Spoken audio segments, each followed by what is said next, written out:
একটি বিপ্লব হয়েছে দেশে, তারপরে as a stopgap measure একটি সরকার গঠিত হয়েছে।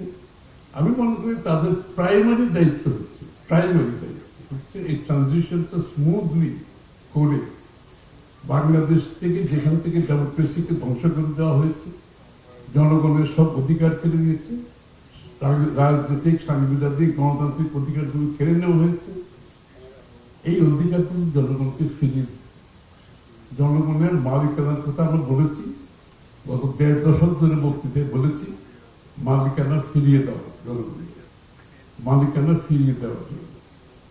সুতরাং এই সরকারের প্রধান আমার হিসাবে, ইন্টেরিয়াম গভর্নমেন্ট হিসেবে তাদের এটাই প্রধান দায়িত্ব। ইয়েস, ইন দ্য প্রসেস বিপ্লবোত্তর যে সময়টা আছে, এর মধ্যে কতগুলো আমাদের জাতি হিসাবে কতগুলো ইস্যুর উপর আমরা ঐক্যবদ্ধ হতে পারি কিনা নির্বাচনের আগে, এই প্রচেষ্টাটা আমি মনে করি ভালো প্রচেষ্টা।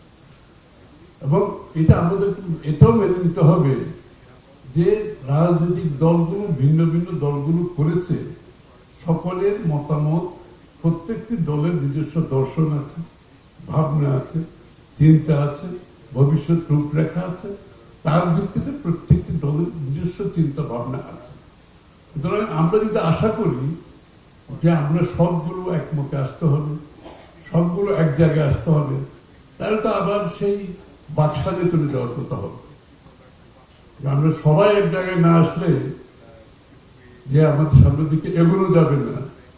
আই এম সরি, এই কনসেপ্টটা আমরা বিশ্বাস করা উচিত না। আমি যদি গণতন্ত্রে বিশ্বাস করি, এই অধিকার বাংলাদেশের জনগণের।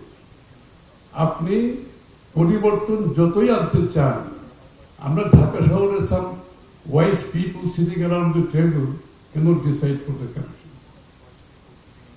আমাকে ডেমোক্রেটিক প্রসেসের মাধ্যমে চেঞ্জ আনতে হবে। আপনাকে আপনার জনগণের কাছে আপনার ম্যান্ডেট নিয়ে আসতে হবে। আপনি যে পরিবর্তন চান সেই ম্যান্ডেট নিয়ে আপনাকে আসতে হবে। তার ফলশ্রুতিতে আপনি যে পরিবর্তন করবেন সেই পরিবর্তন টেকসই হবে।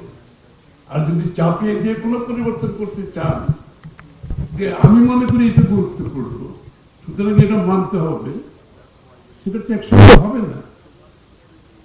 কারণ এটা তো আপনি ডেমোক্রেটিক প্রসেসের বাইরে গিয়ে যদি জোর করে কিছু করতে চান, সেটা টেকসই হবে না। এই জন্য আমরা গণতন্ত্রে যারা বিশ্বাস করি, those of us who are democrats, আমাদেরকে এই প্রসেসে বিশ্বাস করতে হবে। সুতরাং এই যে চেষ্টাটা করা হয়েছে, যে জায়গাগুলোতে আমরা ঐক্যমত হয়েছি, আমি মনে ওয়েল এন্ড গুড।